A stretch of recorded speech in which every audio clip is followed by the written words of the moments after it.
Fears to Fathom is an episodic series of games that puts the player through life or death situations where the player is usually under the threat of some psycho. Allegedly, each episode tells a true story, with the first episode of the series telling the story of a 14-year-old named Miles. Not to be confused with Miles Morales, because the game wouldn't even exist in the first place with him in it. It was the middle of the summer and your parents had left for a work trip, leaving you, Miles, again, not that one, leaving Miles home alone for the weekend. Waking up at 8 PM after taking a long nap. Shut up! Alright, comfy, cozy room. Look, we got phenomenal painting.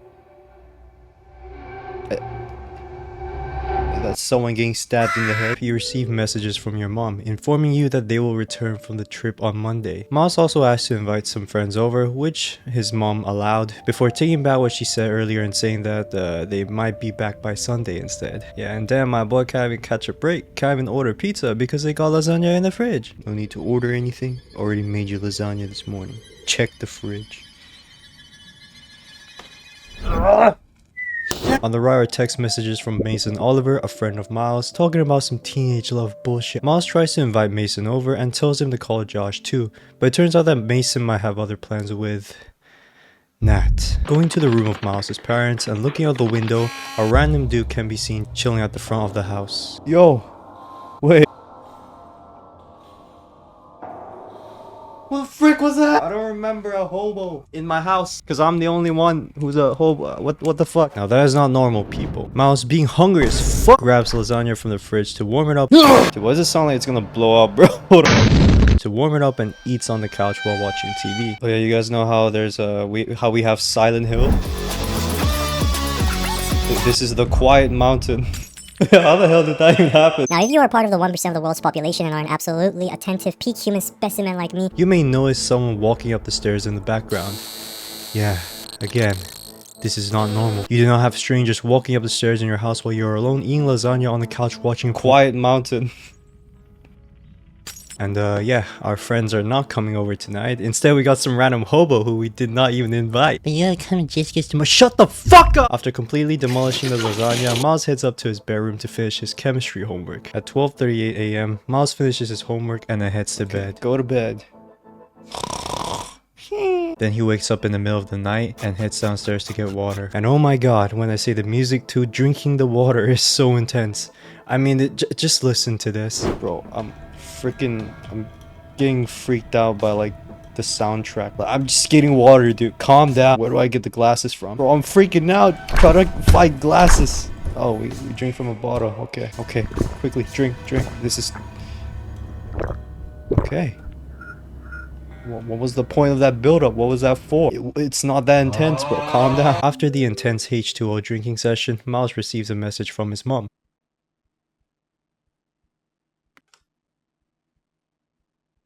Oh, that's the creepy hobo from earlier. Oh shit!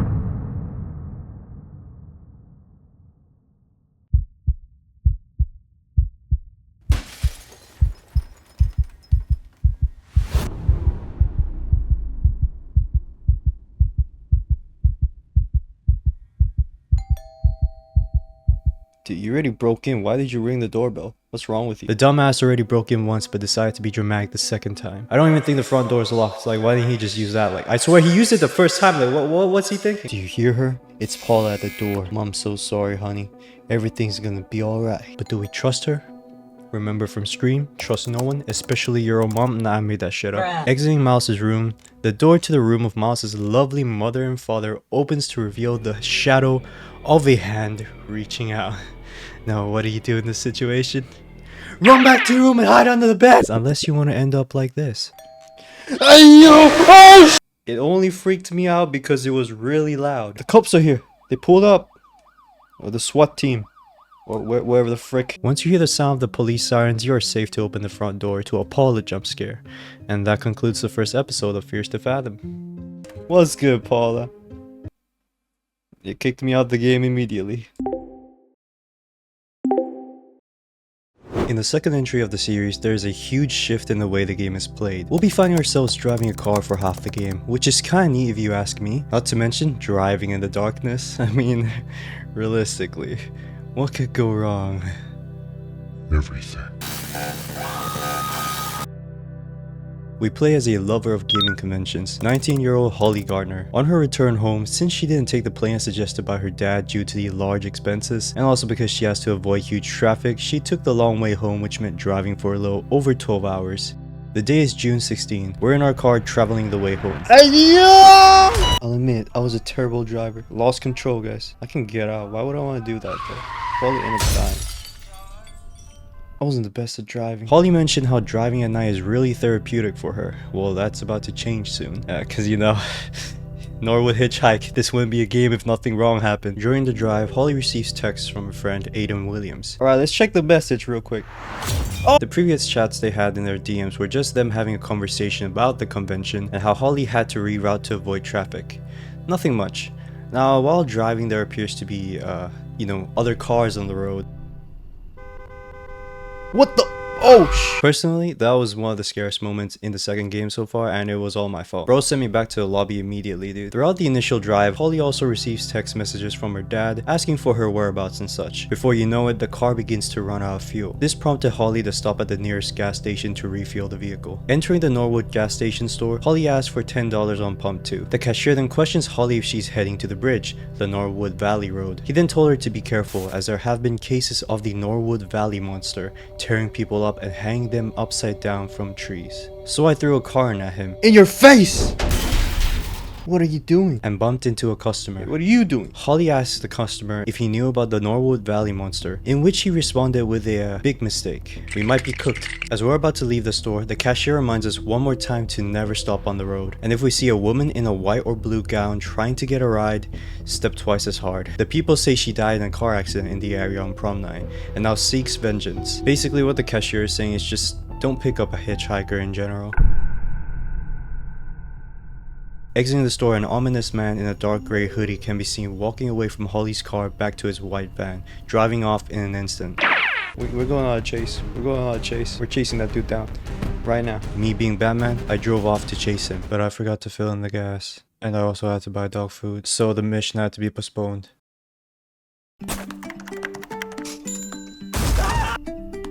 Fill this up.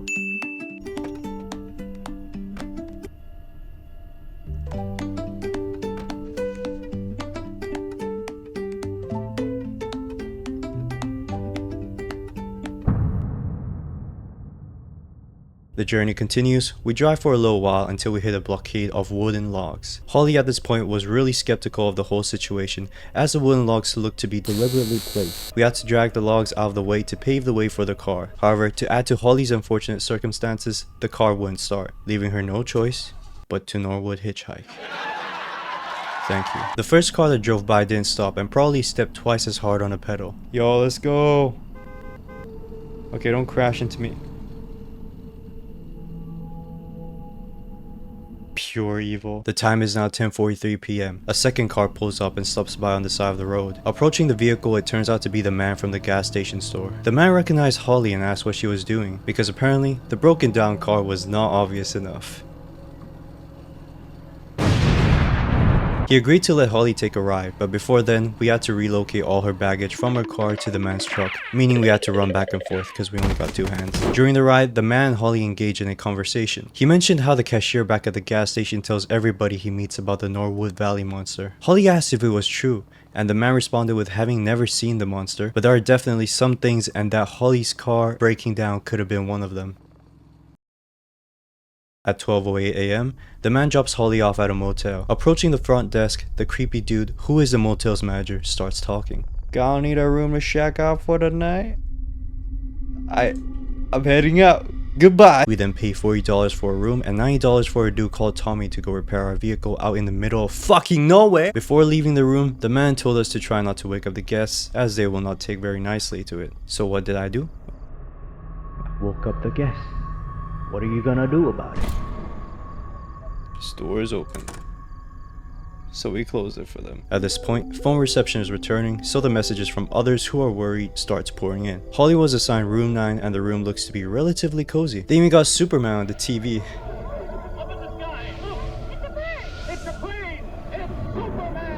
Well, the repeated introduction at least. All was well until this happened.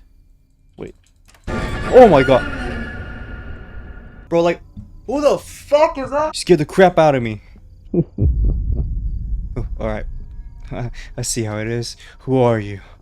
I'm Tommy, room service here at Roadway Inn. I don't know how to pronounce it. Turns out it was just Tommy cleaning the bathroom. He asked Holly to leave for a bit, so Holly used his time to move her baggage, meaning we gotta walk back and forth again. Returning to the room, everything's all set. Tommy had a word with Joe, who's the manager, and managed to get our car fixed. Before leaving, he mentioned how the room's telephone isn't working, so we would have to go to the front desk if we ever need anything. For some reason, I decided to chill on the bed, and while chilling, looking to the left, yeah, I was unchilled. My character got chills instead. Someone can be seen peeking through the blinds. The Peaky Blinders. I don't know. what am I on, dude? Holly then stated that something was off about the place. I mean, no shit. Like, look at that, Holly. There's someone peeking through the blinds. What do you mean something's off? Then we went to get coffee. Get that espresso.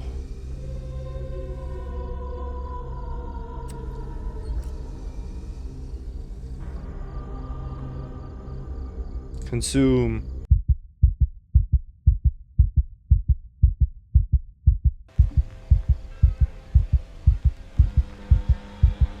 Oh shoot, did they lace the espresso? And we got laced. Let me tell you guys something. I was inverted as shit, bro. I was hearing stuff. Huh? At 3:18 a.m., Holly finally wakes back up, realizing she got sedated. A man can be seen wandering in Holly's room before hiding in the closet. The telephone also starts acting up. Everything was weird. Suddenly, somebody knocks on the door. Someone's at the freaking door. I'm gonna open the door. Straight away. It was Joe, the front desk manager, telling us there have been complaints about us making noises. We tell him that we got sedated by the coffee machine. However, there is no coffee machine. We walked to the direction of the coffee machine to prove to the man that there was indeed a coffee machine. Unfortunately for Holly, the laced coffee machine, it ran away. Joe, I swear, it was here. Joe, please.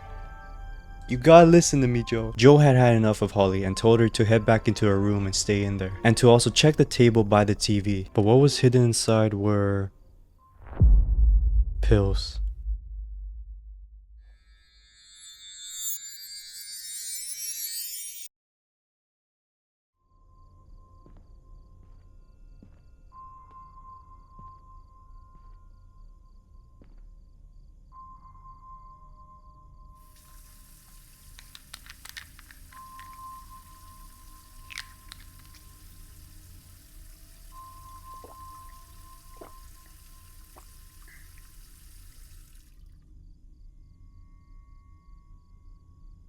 Taking them seemed to ease off the effects of the sedatives. This begs the question, is the manager behind all of this? What does he know about any of this? Suddenly, someone outside takes a photograph of Holly. He started knocking on the door and saying, "Hello?" Oh shoot.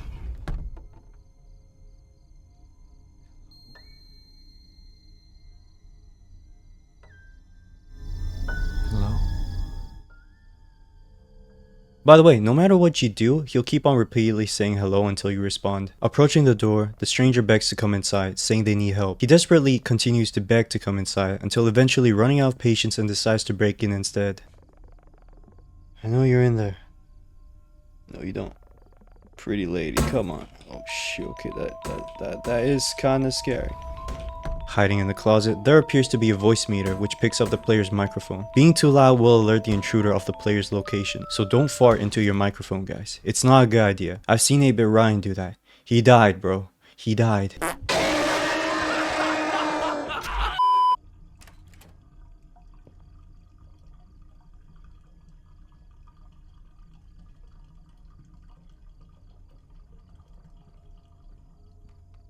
Out of the blue, Joe pulls up, takes position, and then sucks the intruder right in the fucking face. But bro did not want to get the police involved in the end, so that the motel's reputation doesn't get ruined. Like, dude, seriously? This made Holly believe that the town was under the influence of a drug ring, or even a cult. Eventually, Holly received her car, and that's the end of Norwood Hitchhike.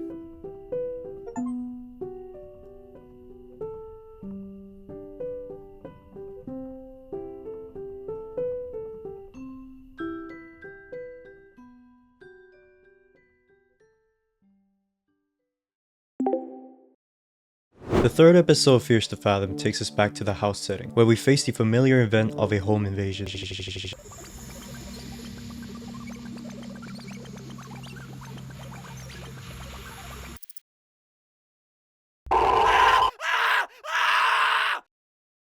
We play as Noah, who took on numerous jobs for pocket money as an 18-year-old and stumbled upon an offer by his dad's friend. It was a house-sitting job. The episode begins with us finding ourselves in a laundromat. Heading downstairs to the laundromat's basement, we end up in a much larger room with a line of infinite washing machines. All of a sudden, the screen goes black, and once vision returns, the screen feels a little wavy. Sprinting down the infinite line of washing machines, you run into a man sitting on a chair, asking for bleach. Bleach? What? Then we wake up in Noah's dad's car on their way to the house of the Carsons. Noah's dad questions Noah if he's still able to do the job, to which Noah responded with, "I got this." Roy Carson, the house owner, called in to inform the two that the keys are under a fake rock in the backyard. Noah's dad repeatedly tells Noah to make sure to lock all the doors and not let anybody in. Noah then leaves the car and then the shift begins. Alright, see ya. Bye. Bye, you can go now. Yeah, bye. So like, how much money do you think the items in this house are worth? Heading to the backyard, the fake rock could be seen beside the dog's house. Picking it up, you get the key, granting you access to the house. Now we can get to robbing the I mean, house sitting. No robbing. We're not here to do that. Not yet. Our first objective is to take a piss. Like, I'm not kidding, dude. Then we get a couple of text messages. The left side is Evelyn Cooper, Noah's girlfriend. The right side is Roy Carson, the owner of the house. He thanks Noah for taking on the job before telling him to get dog food from the basement for his dog, Zeke. Opening the basement door, it's dark as hell. Yep, I'm not going down there, definitely not. Dude, I've seen horror movies like The Conjuring, the freaking mother went flying or some shit. Yeah, no thank you. Fortunately, Roy sees there is a flashlight in the storage room upstairs. After grabbing it, we head back down to the basement, grab the dog food, open it with a can opener in the kitchen. Oh, that's kinda sick. Then give the food to Zeke, the dog chilling in the backyard. Is Zeke really a dog? Actual dogs run so fast. You can't even like capture it on camera. Once they get food. Like, he's too nonchalant with it, man. I think this might be a skinwalker. Roy then tells Noah that the computer in his office has been acting up lately, so we go check up on it, installing a random ass antivirus from a random ass advertisement on the search page.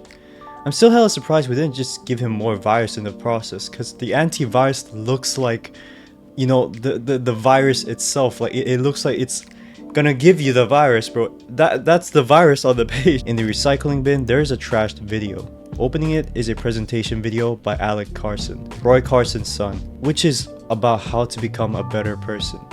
And needless to say, no wonder why it was trashed. I mean, just look at this.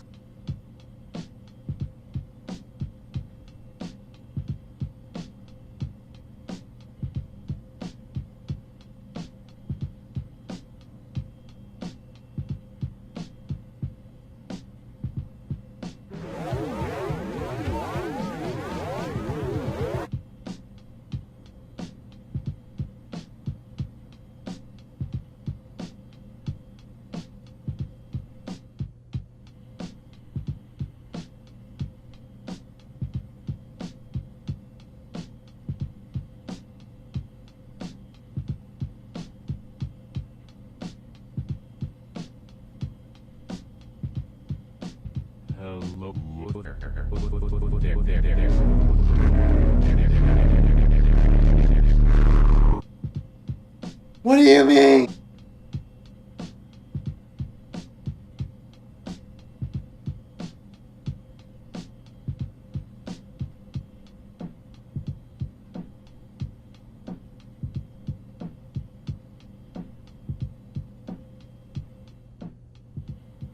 You know what else makes you a much better person?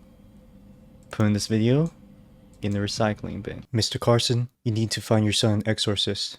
ASAP. Your son needs an exorcism performed on him, like right now. There's also this program, iNet 7, which allows us to access the security cameras of the house. Does this remind you guys of anything?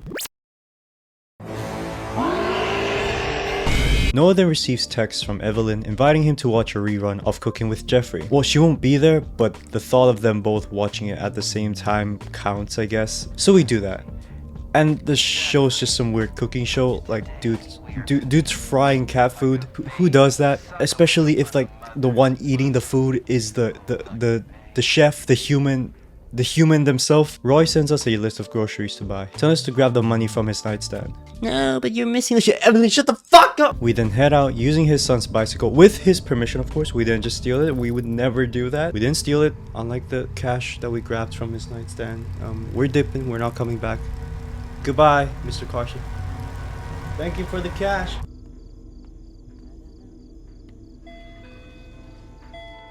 Noah runs into two of his friends at the grocery store, Andy and Turner. Turner, being a dickhead, proceeds to comment on Noah's ex, Kara, even though Noah is with Evelyn.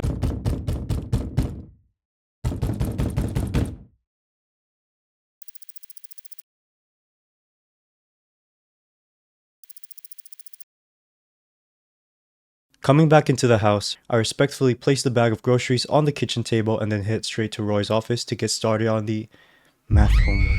But first we had to pee. Oh shoot, it's not even the morning yet, man. What the heck? Oh god, no, it's like lasers, bro. It's Star Wars. Out of the blue, Andy sends Noah a message telling Noah to search up Roy Carson divorce on the internet. The top article is called Roy Carson, co-founder of BN Media, claims to be receiving death threats from the angry fans of his ex-wife, Alyssa Brown Carson, for reasons being rumored infidelity that underwent within said relationship, even stating that people have been knocking on Roy Carson's door in an attempt to confront him. All of a sudden, someone knocks on the front door. It's a man. Questioning him, the man states he is delivering pizza, ordered under the name of Roy Carson. Thankfully, it's just Roy treating Noah for running his errands. The delivery man then proceeds to ask Noah if he could come inside since it's pouring, but Noah refuses. The man easily complies and then leaves. Damn. Oh, he's got a proper car though. I thought he would be like driving like a motorcycle or something. Afterwards, we get to comfortably eat pizza while watching the TV. That is, until another knock comes through. My name is Jack Barnett. I have been held hostage by Mr. Holland for 37 days. Wait, what the heck? Hold on. There's a woman walking in the rain. This time, opening the door, we find no one but a bouquet of flowers left on the floor. Before you know it, Noah receives text messages from an unknown sender, asking questions like, "Hey, how are you? What did you have for dinner?" Pretty odd coming from an unknown sender. Initially, Noah assumed that it was the wrong number and continued his work. That is until later, when more messages from the unknown sender starts pouring in. At this point, it's pretty obvious that it's most likely Noah's ex. The power went out. We go outside to turn it back on, but Zeke starts acting strange, barking at something or someone in the backyard. I can't leave. There's an invisible wall stopping me. I'll just ride the bike. Yup. Oh shoot, I bugged myself out. Oh no, I bugged the game. Oh, this is bad. Wait, no, this is good. Goodbye. Oh my god, I'm seeing things I shouldn't be seeing. I fell off the map. What am I doing? Going back inside and heading back to work, the oven suddenly turned on by itself. This is some paranormal activity shit, bro. What's going on? We go down to turn it off and then head back up again. Oh no, that's just me messing with it. Since Noah suspects that Turner is the one snooping around the house, he decides to confront him, asking Andy for Turner's contacts. Andy reveals that Turner is actually with him, chilling at his house. This is the moment Noah realizes that he's in deep shit. Oh fuck. Watching the cameras, we can see a woman slowly walking up the stairs, holding a knife. First she enters the room of Roy's son, turning the TV on and off for some odd reason, like who the heck does that? Before heading down the hallway to Roy's office and knocking on the door, asking for Noah. Noah, are you in there? No? Bruh. Kara tries to salvage their relationship, which freaking ended a long time ago, so I don't know what the hell she's salvaging. It's over! Before completely losing her shit and then threatening to kill Noah and Evelyn after Noah rejected her. She then proceeds to break into the room.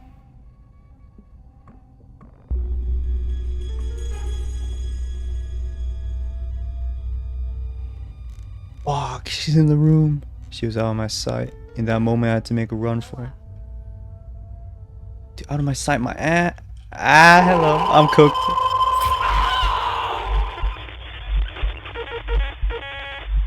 Yeah, I messed up. I then tried to move to the laundry room right after the conversation with Kara, which had on voice meter, so I had to keep quiet.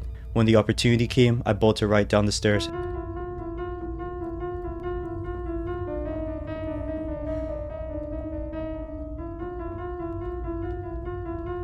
and escaped. When the police came, Kara had escaped the Carson house. However, no one knew where she lived, so the police were able to bring her in and question her. She said that she just wanted to talk and didn't intend on doing anything, which obviously was fucking bullshit. I got stabbed like multiple times. Look at all these stab wounds. I'm durable as hell. She was under the influence of drugs and alcohol during the whole ordeal. And what scared Noah even further is that the only thing that was stolen during that night was the kitchen knife, nothing else. So yeah, it's probably safe to assume that she had intentions. But yeah, and that's the end of Fierce to Fathom, Carson House. Of all the episodes in Fierce to Fathom so far, in my opinion, the 4th episode, Ironbark Lookout, stands out the most, and you'll see why. We play as a 24-year-old Jack Nelson, a park ranger who got transferred to a fire lookout located in Ironbark State Park, surrounded by dense forests. The episode begins with our character, Jack, driving an RV, traveling to the destination. Driving again. Ladies and gentlemen, we're back. We're driving again, in an RV this time, dude.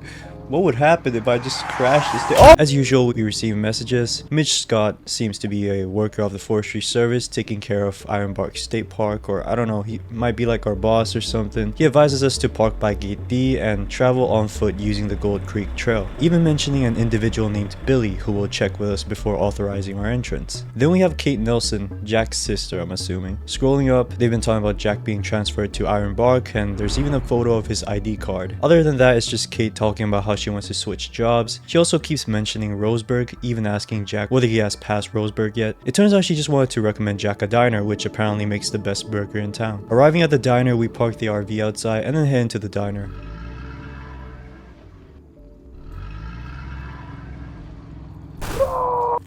Oh my god, dude. You can hear him munching on that burger.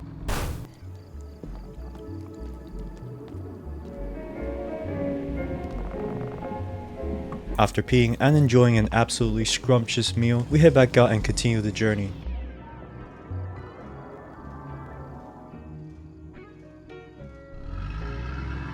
We finally reach the gate. Exiting the RV and approaching the guard post, we are met with...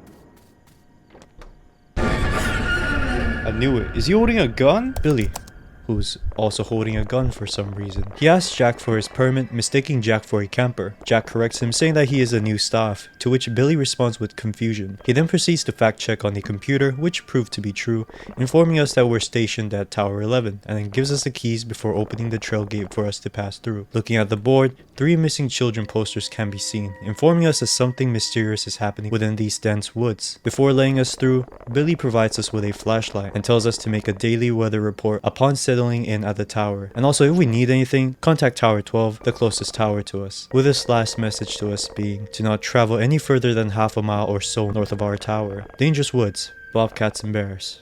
Or is it? What did he really mean earlier when he said he thought we were one of them? What are you talking about, Billy? You got something to tell us? If you pay attention as well, in the background a mysterious person can be seen approaching the forest. Who's moving in the background? After a while of hiking, we finally arrive at Tower 11. Walking up the stairs, we arrive at the entrance, and unlocking the door, we find ourselves in a cozy and furnished room with a computer setup, a bed, and even a mini kitchen. Okay, we gotta do a weather report or something, yep. Rainbow.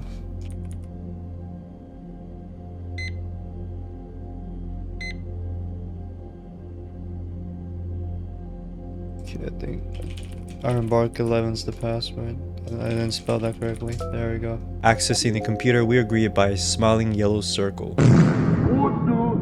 Dude's main job is just to tell us random facts. There's literally one about the Grand Canyon. I don't know why we need to know that. Accessing the weather report form, a static noise emerges from the radio. We are greeted by the voice of the other park ranger stationed at Fire Tower 12, who goes by the name of Connor.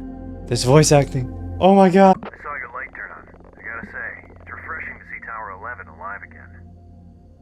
I'm Connor. had to cover your area until you arrived. Connor then tells Jack to light up the fire so he does not have to sleep through the night in the cold. Turns out there's no firewood, so we have to head down to the utility shack to grab firewood and then put gasoline on it before lighting it up with matches. Now I've tried burning down the tower itself, it does not work, so don't waste your time. To fill out the weather report, we have to fill out the temperature using the thermometer and also measure the wind speed using the anemometer. Not just those two though, there's also the weather condition and numbers of hikers that you assisted that we have to correctly fill out. Otherwise it doesn't go through, obviously. After performing all the tasks for the night, it's time to go to sleep. Everything was well until at 3:26 a.m. when Jack wakes up to an unintelligible noise coming from the radio. Checking the radio, it's nothing. So we went to pee. Best gameplay mechanic ever. Fast forward to the following day, we are greeted by a beautiful sunset. Now we have the ability to use a camera to take photos. All of a sudden, Connor contacts us through the radio. Hey guy, you copy? This is Connor from Tower 12. You copy? No. Tower 11, do you copy? Yep, copy that. Connor, what's Son of up? a bitch. Oh. What the fuck, man? Asking us to check on the smoke, which indicates a nearby camper camping without a permit. This meant we had to hike through the other trail, the direction Jack was encouraged to avoid.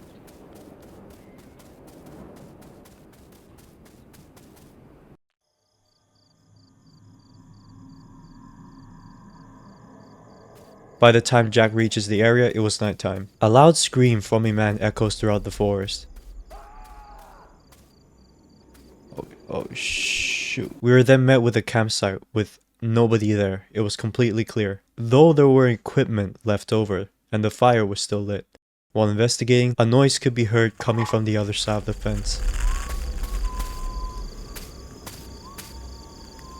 Who's whistling? Asking who's there, we received no response. Dude, there's someone moving in there. Who's there? Show yourself. Before returning to the tower, we put out the fire first.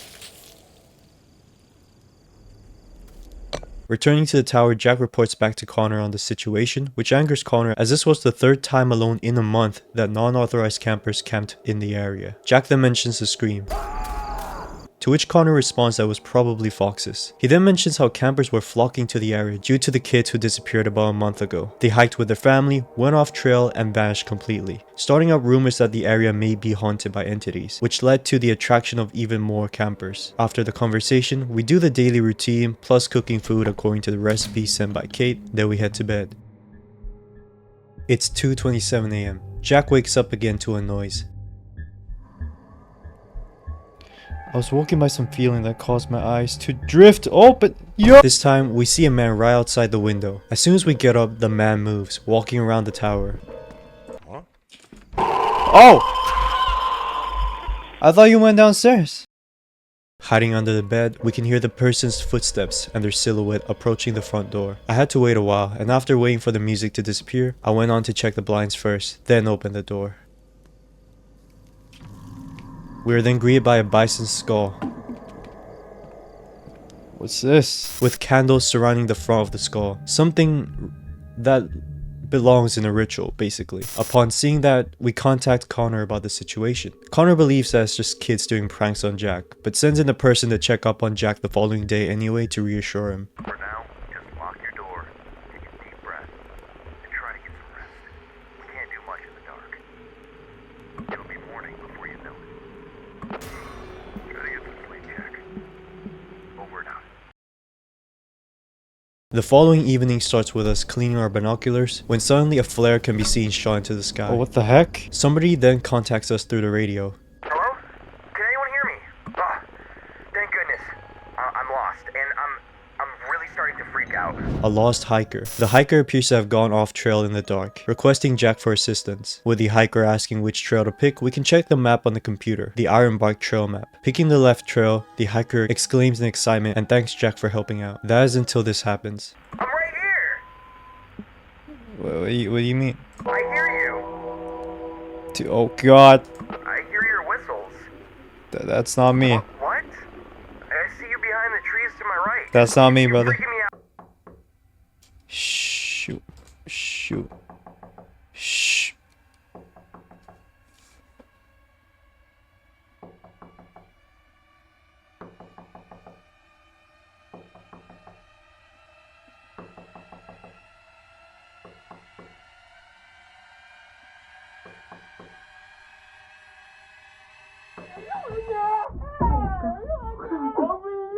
Approaching the door, we are met with Billy checking up on us and giving us supplies. He then questions Jack on what he was doing up north earlier, to which Jack replied with the explanation that he was investigating a campfire. Billy warns us again to be careful, that the woods out there are not normal. We then mention the skull, to which Billy asks if we took pictures for evidence, which we did. Billy tells Jack to not dwell on it, since nothing can be done without the proper evidence, before leaving us to it and just straight up dipping the freaking tower and leaving us alone. Dude, at least give me a gun, bro.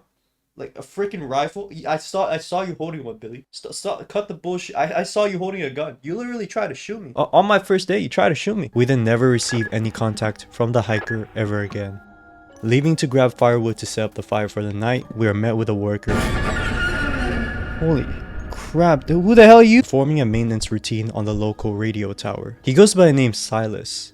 I don't know about that yellow part though, like what the fuck. Silas mentions how it's important to keep the communication lines running to ensure that the right messages reaches the right place. Responding with right, we rely on information about fire sightings. Silas then speaks about how fires are meant to burn and nothing can stop them, and nature has its plans that cannot be controlled. Disasters are just another form of cleansing.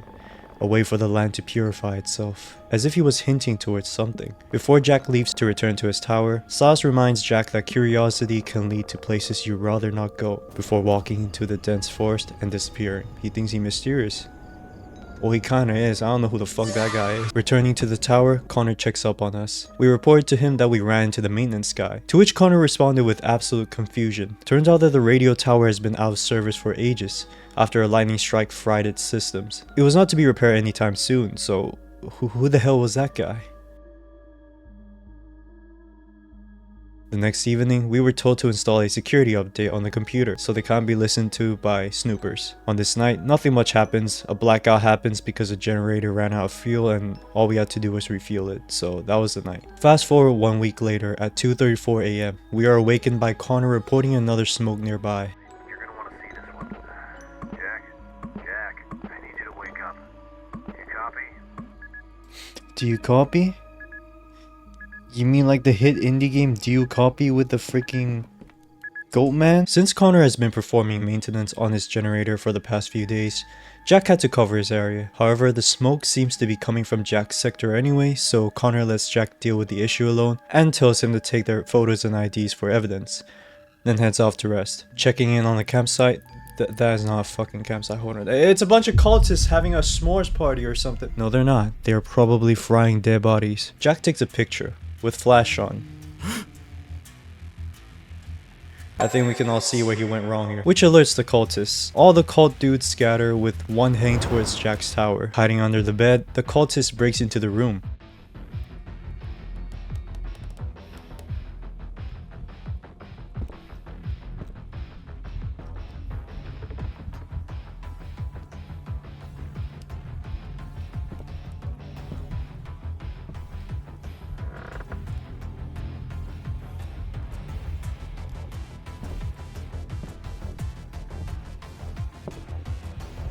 After the game cues that it's safe to exit, we must run down the tower and hide in the portable toilet immediately in order to avoid getting chopped into minced meat. The cultist searches around for Jack but struggles to find him, so they walk out the frame. Once the game cues that it's safe to exit again, we must run right back to where we came from in order to get to safety. We finally made it to the gate after ages of hiking, like running, I'd assume, with the cultist right behind us, so my guy was following the whole way. That is crazy, dude. That's some crazy cardio. There was no getting help, so we had to make it to the RV and drive away immediately, escaping Ironbark. While driving, Jack alerts HQ about the situation. However, Mitch, who I'm guessing is basically the boss again, doesn't believe Jack. The following morning, authorities ran a small investigation but found no evidence of the event. Nobody believed Jack and dismissed it as a product of isolation. Last but not least, the fifth and final episode of Fears to Fathom, well, to the first season anyway, is Woodbury Getaway. In Woodbury Getaway, we play as a 23-year-old Sydney Harper who works at a consulting firm. The game begins within the confines of the firm's office, with our first few beginning objectives being to brew a cup of coffee,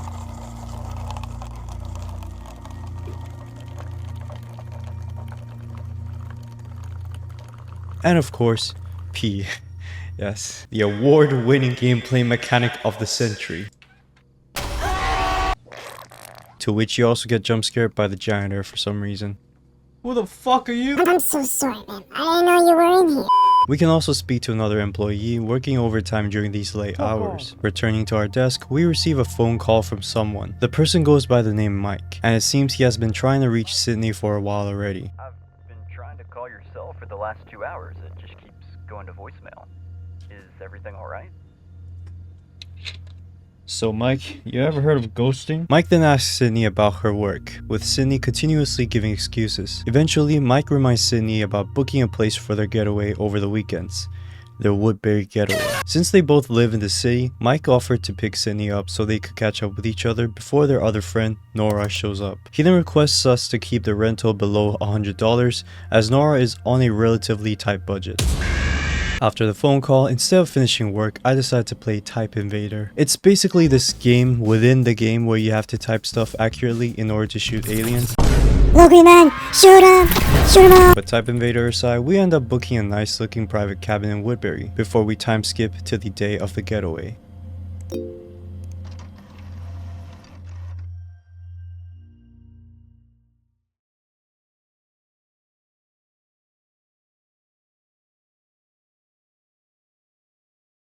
Whoa, dude, why are you looking at me? While waiting for the elevator to reach the floor, another man in the elevator turns to speak to us. Afternoon, quite chilly today, eh? Yeah. The man introduces himself to us, named Gail. All in all, it was just small talk, contributing absolutely nothing to the story. Though initially, the randomness of the conversation seemed a bit suspicious to me. I'm pretty sure that was the feeling that the developers were trying to evoke, making us question every single thing happening around us. We then receive text messages from Mike, who is pulling up to the parking lot as we speak. On the left side of the screen is a text conversation between us and a man called Rick Wilson, the owner of the private cabin in Woodbury. He lets us know that the key into the house is in the lockbox, with the code being 5176. A few moments later, Mike pulls up with his whip.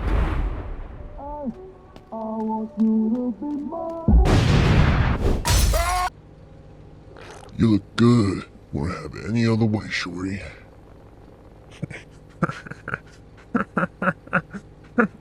Sorry. Throwing our stuff onto the back of the truck and entering the truck, the journey to Woodbury starts.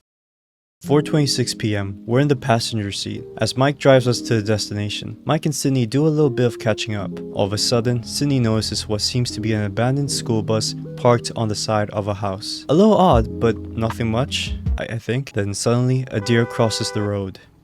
Not a chicken, a deer. Dear God. Mike then says that according to Native Americans, seeing a deer cross on your path is like getting a message from the universe. Could this be acting as some sort of... A bit later, they pass the town, so the two decide to stop at Moe's Pizza for a meal. While waiting for the pizza, we can move around and interact with the customers, asking them how the pizza is. Sir, how's the pizza, sir? As we sit down, we receive a voice message from Nora. You guys are going to hate me. I swear I'll get on the road as soon as I can, but something last minute popped up. I'm not gonna bore you with all of the details. The long and short of it is one of my clients needs a last minute change. Their payments are about the only thing keeping the lights on. I hate to leave so late, but I gotta keep them happy. I'll have this logo done before you know it and be on my way. Did you listen? Yeah, looks like she'll be late. That's a bummer. I guess we'll have to start the fun without her. Hey, what are you suggesting, huh? Don't act like you don't know what I'm talking about.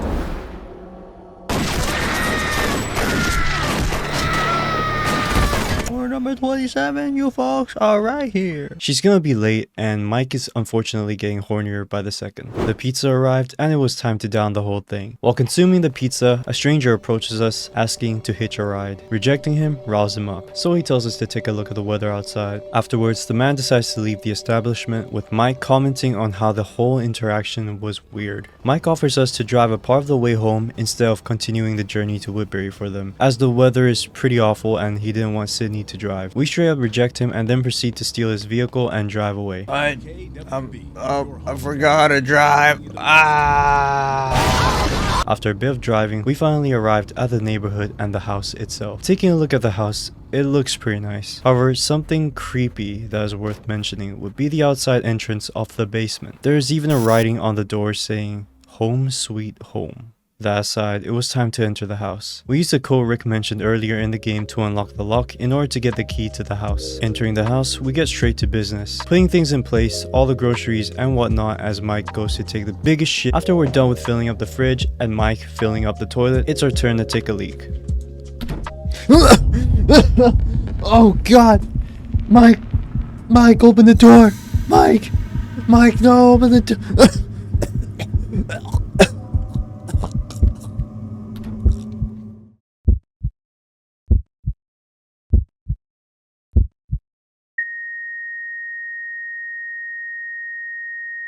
And then it was finally time to take a tour of the house.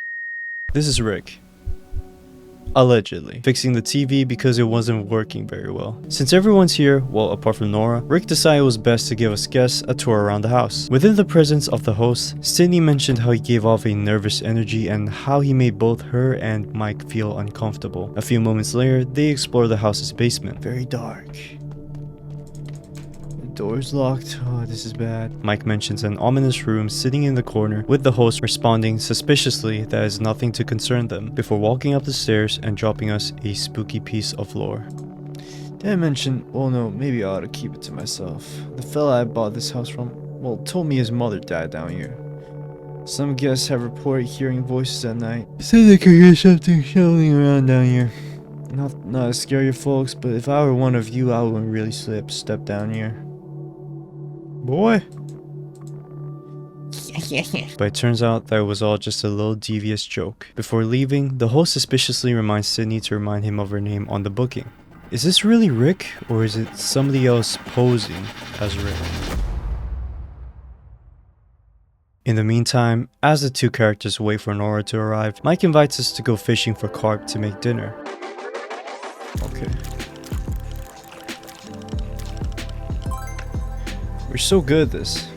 That's a goldfish, I don't need it.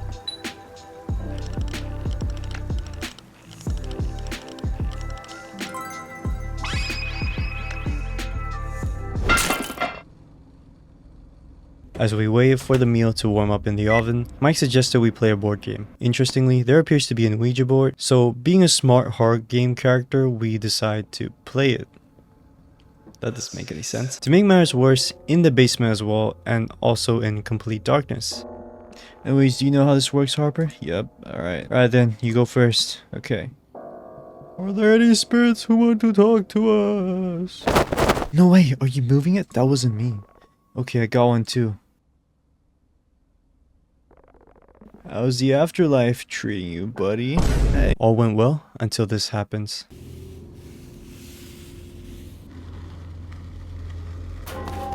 Holy crap! What the hell, Mike? Wait for me. Wait, Mike! I'm fast as fuck, man, I can't get up!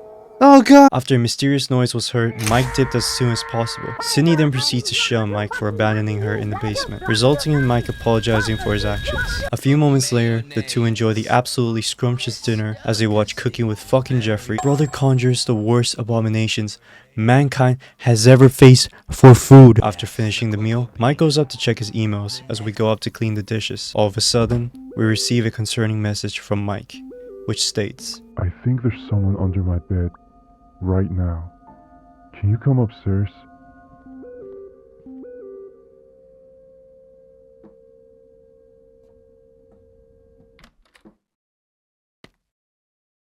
Walking into the room, we stumble upon Gotcha! After Mike's futile attempt at scaring us, we end up playing a game of hide and seek with him for some reason. The first round having us hide in the basement.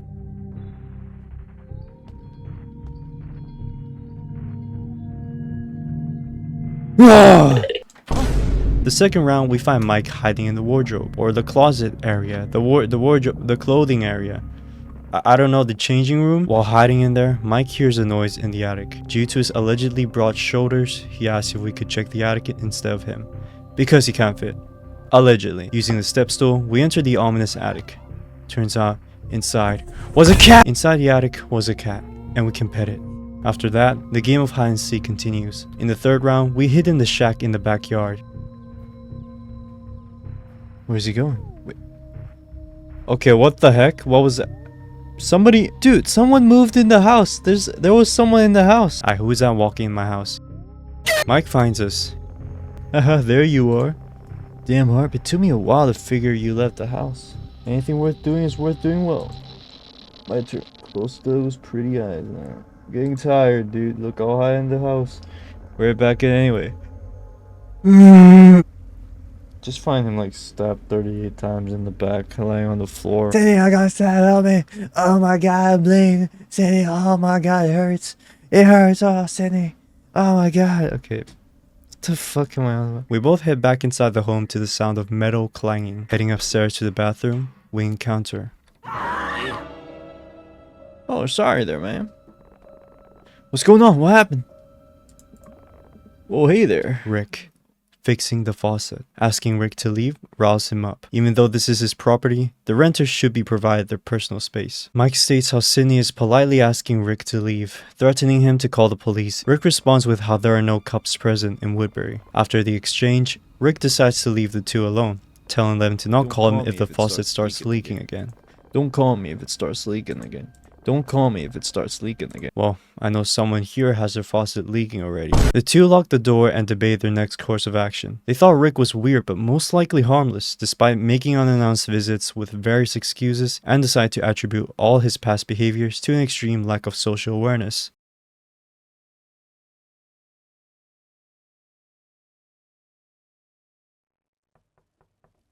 While sleeping, we are awakened by the sound of someone knocking on our bedroom door.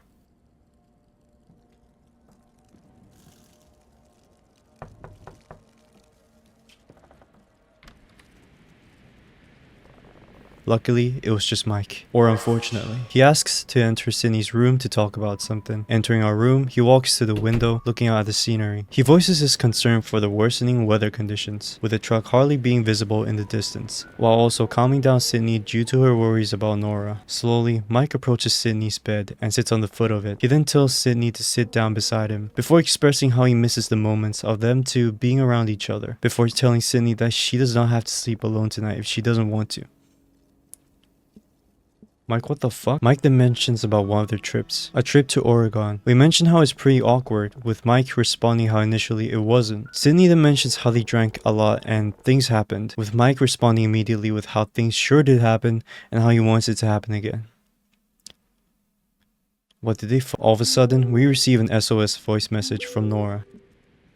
Guys, I think I'm about 70 miles away from Woodbury and my stinking tire just blew out.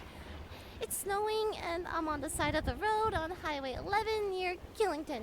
There's a sign by the side of the road. It's hard to see. I think it says Kent Pond. The snow is like half a foot deep and I can't get the lug nuts off the tire. I hate to ask, but can you two come get me? Upon hearing the voice message, Mike offers to go pick up Nora since the weather conditions were pretty rough. He also insisted that Sydney remains home to rest. Right. Lock the front door. Hey, why don't you get some rest while I'm gone? Don't worry, I've driven worse. Besides, Nora's probably freaking out more than you right now. You're probably right. Look, make sure you take care of yourself, alright? Lock all the doors. You sound like my dad. Can you blame me? Before I go, how about a hug? I mean, just in case you're asleep when I get back. I kinda need one right now.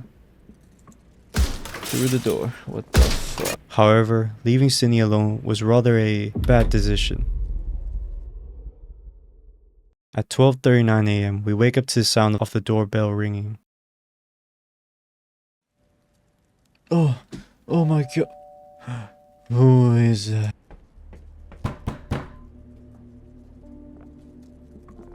I saw you there, my friend. Please open the door, I'm freezing to death out here. It was a man who requested for a ride back at Moe's Pizza. The man stated he was in a bad spot. Sydney offers him to sit on the porch. However, he insists that she allows him to wait inside until his friends come to get him. Rejecting him further causes him to rage.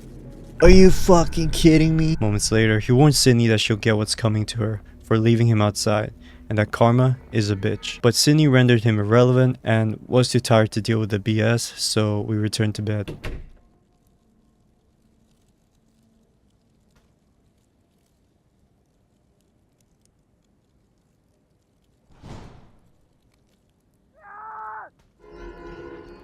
A loud bang could be heard, followed by the man's scream. We get up, rushing to check downstairs. Sydney mentioned how she had no choice but to call for help, texting Rick as soon as possible to head over to the place. Checking the blinds in the living room, we can see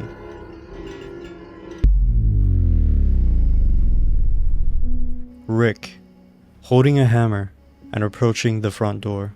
Clearly something is going on here, and it's pretty obvious that the man from before has been assaulted. To make matters worse, the basement door is opened. At one point in the game, checking in the basement, you could hear someone snoring on the other side of the locked room.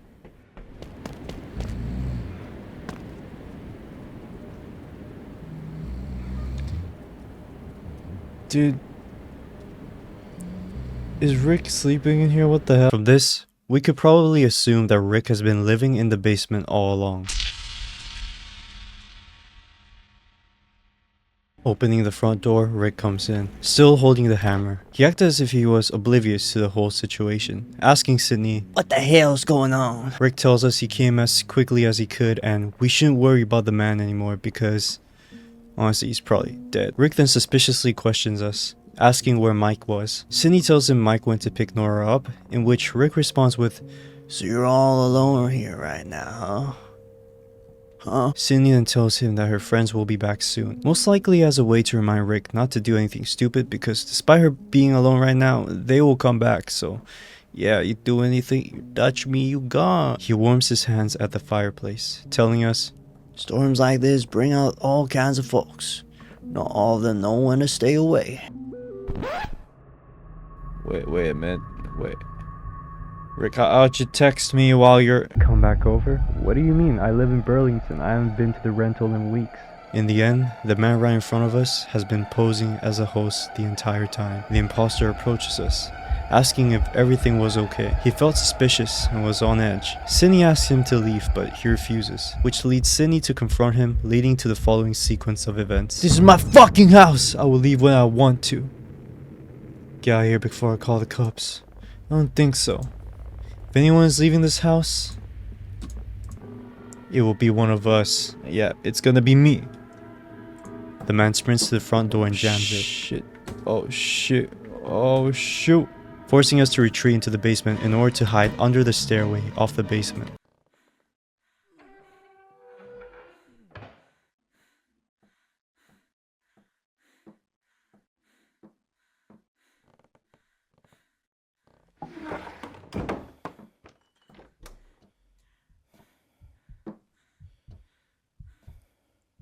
As he walks down the stairs and checks every corner, the window of opportunity allows us to run back up.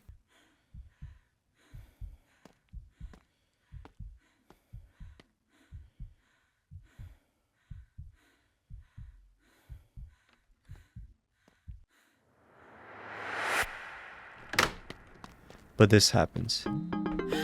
Oh, you stupid fuck! Shit! Nora, you get me killed, you fucking bitch! Hiding in the wardrobe, the clothing area, the closet, the changing room, the man checks the bedroom. As he looked around, the sound of Mike's truck could be heard entering the property.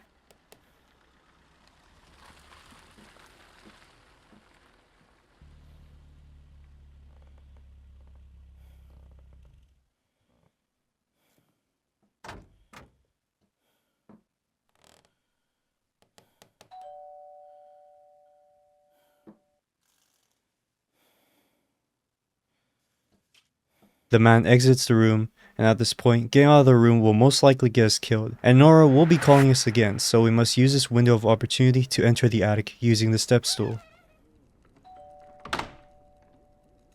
Once Nora phones us the second time, the man will not be able to reach us. Guys, I need help. Good thing I'm up here, bro. Good thing I'm up here.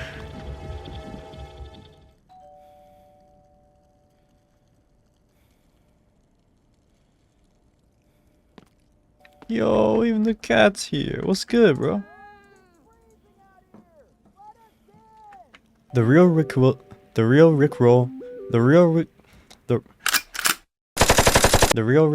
then sends us a series of text messages. Are you alright?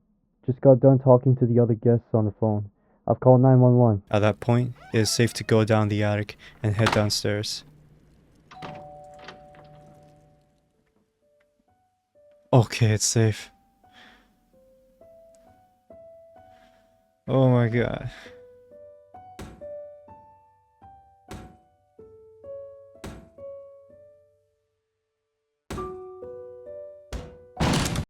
Mike, I need to pay for the fucking door. Afterwards, Sydney stated how over the night, the event looped over and over in her head. They believed that the imposter had been living in the cabin when it wasn't being used. They also believed that he planned on robbing them during their stay, in which the cops thought there were more motives than just to rob. Rick himself asked for the details of the man's appearances, and did not ask any further questions, which led Sydney and her friends to believe that he knew more than he was letting on about the situation. Chances are, the imposter was a man who has been secretly living there the whole time and genuinely taking care of the house. The home sweet home writing on the basement door suggests the man has some sort of attachment to the house. The ending also suggested that Rick may have known the man, so perhaps he was some sort of previous owner of the house before Rick took over, but he wasn't keen on completely letting go in a way, so he secretly lives there.